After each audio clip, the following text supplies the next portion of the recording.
Мұхаммед I балалар және жасөспірімдер шығармашылық орталығы «Менің отаным, менің бастамам» жобасы аясында номинация «Отаным қасиетті туған жерім» орындаған Қанат Аян Ануарқызы, жетекшім Данышпанова Насып Молдатаева. Жоба тақырыбы «Ұлы дала мұрагерлері». Жоба мақсаты жас ұрпақтың туған жерге деген сүйіспеншілікке, ұлттық құндылықтарды құрметтеуге тәрбиелей отырып, жас еріктілер тобын құру және ол топты ары қарай дамыту. Жоба міндеттері салауатты өмір салтын насихаттау және бұқаралық спортты дамыту, оқушылар арасында денсаулықты сақтау мәдениетін қалыптастыру, спорттық жарыстар, эстафеталар, жаппай жаттығуларды ұйымдастырып отыру. Жастарды патриоттыққа баулу және ұлттық құндылықтарды дәріптеу, оқушылардың туған жерге деген сүйіспеншілігін арттыру, ел тарихы мен мәдениетін құрметтеуге тәрбиелеу.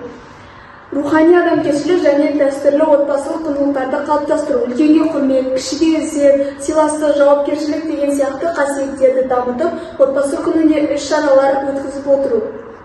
Әлеуметтік белсенділік пен еріктілік қозғалысты дамыту, жаңа еріктілер жасақтарын құру, қайырымдылық акциясын ұйымдастыру және қоғамға пайдалы істерге оқушыларды тарту. Жобаның өзектілігі қазіргі жаһандану дәуірінде жасөспірімдердің технологияға тәуелділігін артатыны бәрімізге мәлім, және де мәдени мұрадан, ұлттық құндылықтардан алшақтану қаупі бар. Осыған байланысты ұлы дала мұрагерлер жобасының маңыздылығы арта түседі. Жоба балаларды белсенділікке, жауапкершілікке тартатын болады. Және де іс-шаралар жоспарлары ардагерлерге хат емес қолғанат, жалғыз басты қарттарға үй шаруасына көмектесу және олармен сұхбаттаса отырып, олардан тәлім-тәрбие өнеге алатын боламыз. Эко-тренд таза мекен. Туған жердің киелі жерлерін немесе ауыл парктерін қоқыстардан тазартып отыру. Жас подкаст туған өлке Healthy Step Challenge. Өлке тарихымен және сол өлкеден шыққан тұлғалар туралы қысқа видео подкасттар түсіріп отыру. TikTok, Instagram желісіне жариялайтын боламыз. Және күнделікті 10 000 қадам жасау және де пайдалы тағамдар. Мысал келтіретін болсам, құман, шұбат, құрт туралы видеоблогтар жүргізіп отыратын боламыз. Ұлттық геймдей, яғни қазақтың ұлттық ойындарын, асық ату, бес тас, тоғыз құмалақтан мектепшілік лигаларды ұйымдастырып отыру. Осы іс-шаралардың нәтижесіне келетін болсақ, ардагерлерге хат емес қолғанат, яғни біз еріктілер тобы болып, осы жалғыз басты қарттардың үйіне барған болатынбыз және олардың үй шаруасына көмектескенбіз және олармен сұхбаттаса отырып, олардан өнеге, тәлім-тәрбие алған болатынбыз. Эко-тренд таза мекен. Тазалық, денсаулық, кепілік демекші, біз мектебіміздің ауласын және қосымша мешіттің ауласын, ауыл парктің қоқыстардан тазартып отырған. Бұл біздің өзіміздің денсаулығымызға пайдасын тигізеді. Жас подкаст туған өлке Healthy Step Challenge. Healthy Step Challenge күнделікті 10 000 қадам жасау туралы видео түсірдік және де пайдалы тағамдардың қалай пайдаланылу керек екенін айтқан болатынбыз.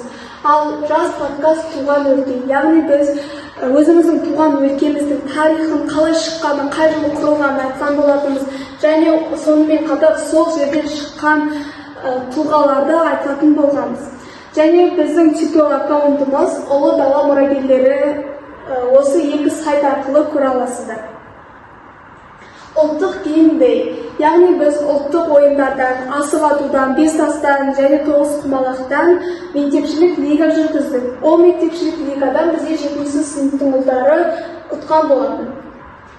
Және мен өз жобамды қорытындылайтын болсам, мен осы шағын зерттеу жұмысымды жазу барысында ұлы дала мұрагерлер жобасына қатысқан балалар мен жасөспірімдердің әлеуметтік белсенділігін артатынына және олардың бойында отанға деген сүйіспеншіліктің мол болатынына және де салауатты өмір салтын ұстанатынына, рухани адамгершілік құндылықтарды баулу, шығармашылық іс-әрекетті қабілетті жеке тұлға қалыптасатынына өз деңгейінде түсіндіруге тырысқан болатынмын.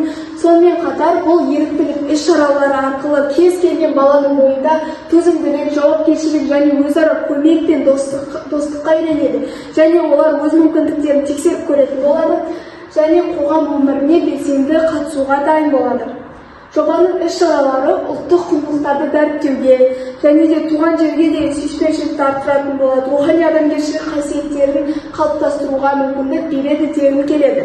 Және біз еріктілер тобы үлкендерге және табиғатқа қол ұшымызды соза отырып балаларды еріктілер тобына шақырамыз.